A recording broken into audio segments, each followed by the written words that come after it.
इधर बिहार में भी गंगा और कोसी नदी उफान पर है, जिस वजह से कई गांव जलमग्न हो गए। बड़ी खबर आपको बता रहे हैं, भागलपुर में कोसी और गंगा नदी उफान पर है। तो बारिश की वजह से कई गांवों में पानी घुस आया है। नरकटिया और राघोपुर के बीच में तटबंध भी टूट गया है। बांध टूटने की वजह से निचले इलाके जलमग्न है। इस वक्त राघोपुर में बीते 24 घंटे के भीतर गंगा के जलस्तर में 32 सेंटीमीटर का बड़ा उछाल दर्ज किया गया है। राघोपुर नरकटिया तटबंध के क्षतिग्रस्त होने के बाद से जहां विभाग युद्ध स्तर पर कटाव निरोधक कार्य में जुटा हुआ है, तो लगातार काम चल रहा है। वहीं इस्माइलपुर, बिंदटोली, मदरौनी और जेबी चोरहट जैसे इलाकों में नदियों का पानी निचले हिस्से को अब छूने लगा है खतरे के, जिसके बाद बाढ़ का खतरा मंडराने लगा है। साथ ही आसपास के जो इलाके हैं वहां पानी घरों को ना डुबा दे, इसीलिए एहतियातन लोगों को यहां से इलाका खाली करने के लिए कहा गया है। और साथ ही साथ प्रशासन की तरफ से भी कोशिशें की जा रही हैं, राहत बचाव का काम किया जा रहा है ताकि लोगों को ज्यादा दिक्कतें ना आए। लेकिन पानी का सैलाब आप देखिए कि किस तरीके से तटबंध टूटने के बाद में जो निचले इलाके हैं वहां पर बाढ़ का खतरा मंडराने लगा है। के कारण जो भी कटाव हुआ है उस पर तेजी से हम लोग कटाव निरोधी कार्य करवा रहे हैं। इससे कितना क्षेत्र प्रभावित होगा मैडम, कितने इलाके प्रभावित होंगे इससे? अभी फिलहाल तो राघोपुर पंचायत ही लग रही है और हम लोग कोशिश करेंगे कि इससे अधिक और कुछ प्रभावित ना हो। यहाँ पे बगल में मंत्री जी का भी आवास है, वहाँ पे भी पानी की संभावना है। सभी जगह जो रहेंगे आसपास में उसमें रहेगी संभावना। क्या कुछ तैयारी जिला प्रशासन की?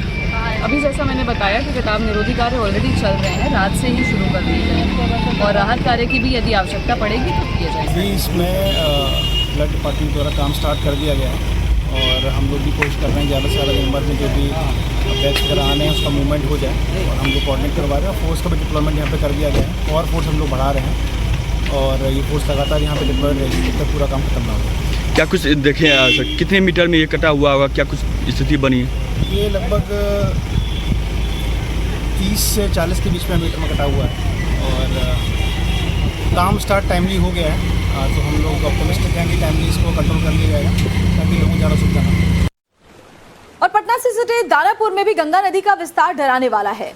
इलाके के कई गांव जलमग्न हो चुके हैं और सड़क संपर्क टूट गया। दानापुर में गंगा का जलस्तर खतरे के निशान से 5 इंच तक ऊपर पहुंच चुका है। गंगा नदी यहां उफान पर है। कई गांवों में पानी घुस गया है। बाढ़ का पानी आने की वजह से जनजीवन प्रभावित हो गया है। वहीं दियारा इलाके में कई गांव अब जलमग्न हो चुके हैं। बारिश की वजह से दर्जनों घरों में पानी घुस चुका है, जबकि सैकड़ों बीघे में लगी फसल डूब गई है। इससे किसानों और ग्रामीणों की परेशानी बढ़ गई है। लोग काफी ज्यादा परेशान है। नावों का सहारा यहाँ पर लोगों के जो आवाजाही है उसके लिए लिया जा रहा है।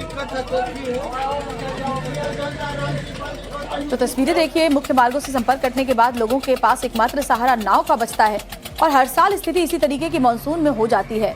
बिहार के कई जिले जलमग्न हो जाते हैं और लोगों की जिंदगी मुश्किल होती है। डिलीवरी वाला आता है तो यहीं रह जाता है, कहाँ रह जाता है? सरकार व्यवस्था करो कोई चीज का, नहीं करेगा तो कैसे होगा? खाली वोट लेने आएगा। अरे 6 पंचायत के पानी मैंने पूरा घुसा हुआ है, आने जाने में दिक्कत हो रहा है, आदमी का भगेड़ लगा हुआ है, कोई साधन नहीं है, कोई खाने के लिए कोई पूछ नहीं रहा है। तो खाली आप लोग कुर्सी पर बैठे हुए हैं, वहीं से ताक रहे हैं। कम से कम यहाँ आके तो कम से कम गरीब को देखिए कि कैसे हमारा जनता जिएगा, कैसे रहेगा।